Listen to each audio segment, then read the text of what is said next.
മരുഭൂമിയല്ലേ, എന്ത് കൃഷി ചെയ്യും, എങ്ങനെ കൃഷി ചെയ്യും? ഗൾഫിലെ കൃഷിയെക്കുറിച്ചുള്ള സംശയം ഉന്നയിക്കുമ്പോൾ ആദ്യം നമ്മൾ ചിന്തിക്കുക ഇങ്ങനെയായിരിക്കും. പക്ഷേ ഇതിനപ്പുറമുള്ള ഒരു ചിന്തയാണ് UAE വൈസ് പ്രസിഡന്റും പ്രധാനമന്ത്രിയും ദുബായ് ഭരണാധികാരിയുമായ Sheikh Mohammed bin Rashid Al Maktoum ഇന്ന് മന്ത്രിസഭാ യോഗത്തിന് ശേഷം പങ്കുവച്ചത്. ഏറ്റവും പ്രധാനം, രാജ്യത്ത് ഒരു നാഷണൽ അഗ്രികൾച്ചറൽ സെന്റർ രൂപീകരിക്കുന്നു. ഇതിൻ്റെ കീഴിൽ രാജ്യത്ത് ബൃഹത്തായിട്ടുള്ള കാർഷിക പദ്ധതികൾ ആവിഷ്കരിക്കാൻ പോകുകയാണ്. നിലവിലുള്ള കൃഷിയെ ആദ്യ 5 വർഷത്തിൻ്റെ ഉള്ളിൽ 20% വർദ്ധിപ്പിക്കുക. അതോടൊപ്പം തന്നെ ഓർഗാനിക് ഫാമിംഗ് അടുത്ത 5 വർഷത്തിനുള്ളിൽ 25% വർദ്ധിപ്പിക്കുക. ഇത് രണ്ടുമാണ് ഏറ്റവും പ്രധാനമായും എടുത്തു പറയുന്നത്. കാർഷിക മേഖലയ്ക്ക് വലിയ തോതിലുള്ള ഗ്രാന്റ് സർക്കാർ നൽകുമെന്ന് തീരുമാനത്തിൽ പറയുന്നുണ്ട്.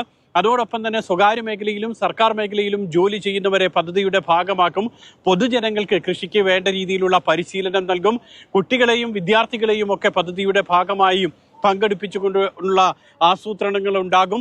അതോടൊപ്പം തന്നെ ടൂറിസ്റ്റുകളെ കാർഷിക മേഖലയിലേക്ക് ആകർഷിക്കാൻ ഫാം ടൂറിസം കൂടുതലായി പ്രോത്സാഹിപ്പിക്കും. ഇങ്ങനെ രാജ്യത്തിന് ആവശ്യമായിട്ടുള്ള ഭക്ഷ്യസാധനങ്ങൾ രാജ്യത്ത് തന്നെ ഉൽപ്പാദിപ്പിക്കുന്ന അവസ്ഥയിലേക്ക് കാര്യങ്ങൾ കൊണ്ടുപോകുക, പരമാവധി കൃഷി പ്രോത്സാഹിപ്പിക്കുക. ഇതാണ് പ്രധാനമായും ഇപ്പോൾ ഈ പദ്ധതിയിൽ എടുത്തു പറയുന്നത്. വരും ദിവസങ്ങളിൽ ഇതിൻ്റെ കൃത്യതയും വരുത്തും. അതോടൊപ്പം തന്നെ പൊതുജനങ്ങളെ പങ്കെടുപ്പിച്ചുകൊണ്ട് രാജ്യവ്യാപകമായി എല്ലാ എമിറേറ്റിലും കൃഷി പ്രോത്സാഹിപ്പിക്കാനുള്ള പദ്ധതിയാകും ഉണ്ടാക്കുക. ദുബായിൽ നിന്നും മുഷീർ കൊടിയിലിനൊപ്പം സുരേഷ് വെള്ളിമുറ്റം, മാതൃഭൂമി ന്യൂസ്.